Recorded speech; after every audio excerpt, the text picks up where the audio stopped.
سلام. امروز می‌خوایم با هم دیگه بریم یه لوکیشن جذاب که براتون یه ولاگ قشنگ بگیریم. امیدوارم که لذت ببرید.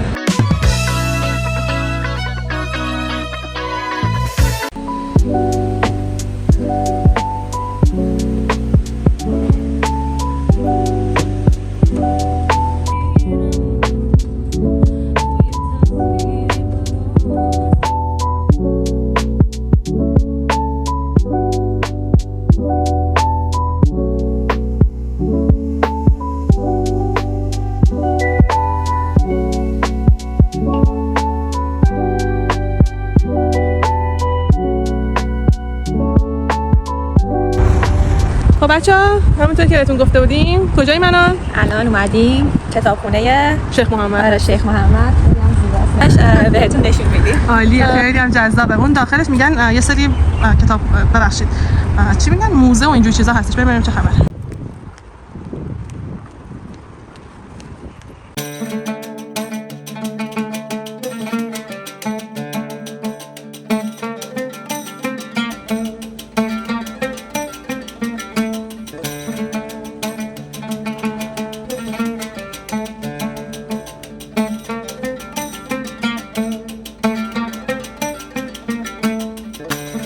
سرود ملی بنده خونیم ایشی به دادی آشد تحد و اماراتنا.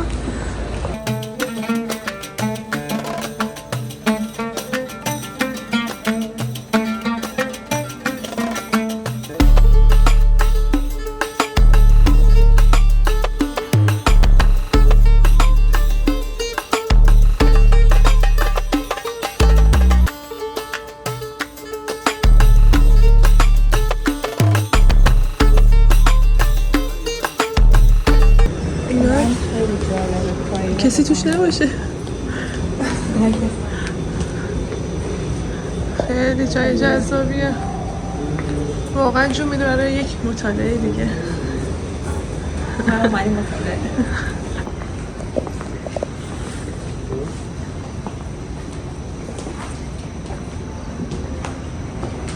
اینجا دیگه کتابخونه است، مجبوریم آروم صحبت کنیم.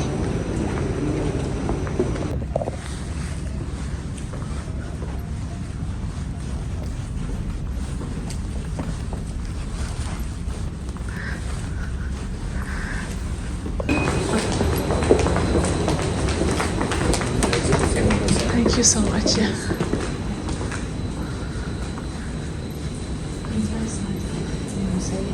کتابخونه هست. آره. قرآن مال قرن 17 همه 11 تا 17 همه از هند اومده بگو.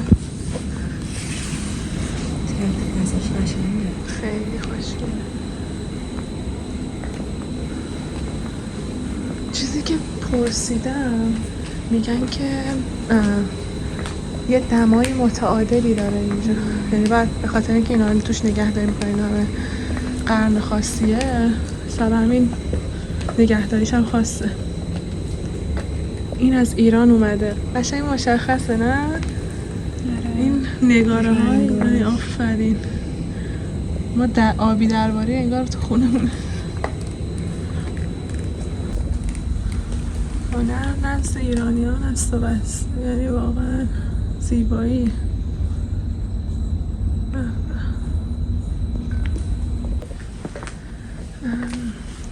اول ویدیو که بهتون نشون دادم که در واقع سازه ساختمان شبیه رحل قرآنه و حالا اون گوشه‌هاش که شیشه هستش اینجوری ویو داره رو به دریا و آب و اینجور چیزا. یکیش مال ترکیه است، یکی دیگه هند و بقیه یعنی دوتای دیگه مال ایران هستش. یکیش اگه اشتباه نکنم، نه البته دوتاش مال دوره صفوی است. از قدیم هند اون جواهراتی که داشتن خیلی زیبا بوده. اینم مال هنده. اونا باکسایی که داشتنه. زیبایی واقعا، این چه خوشگله.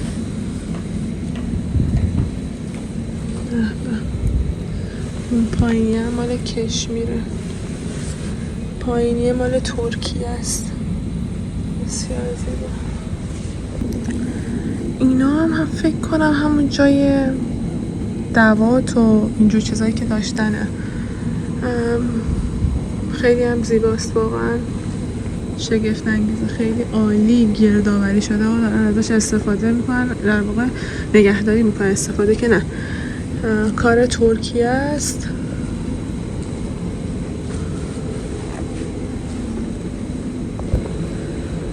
یکی دیگه از چیزایی که حالا از زمان قاجار مثل این که نگه داشتن،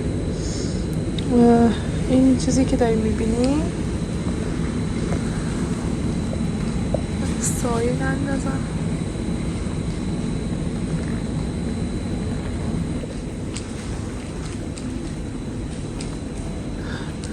زیبا، مال ترکیه است. این یکی مال مغوله.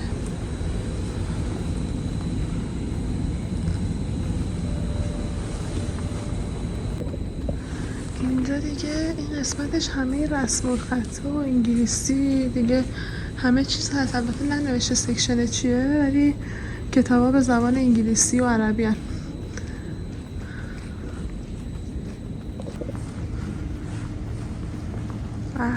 یکی از افتخارات ما. قسمت شاعرها هستش. همونطور که میبینید شاهنامه ابوالقاسم فردوسی، کتابی هم که گذاشتن، کتاب شاهنامه.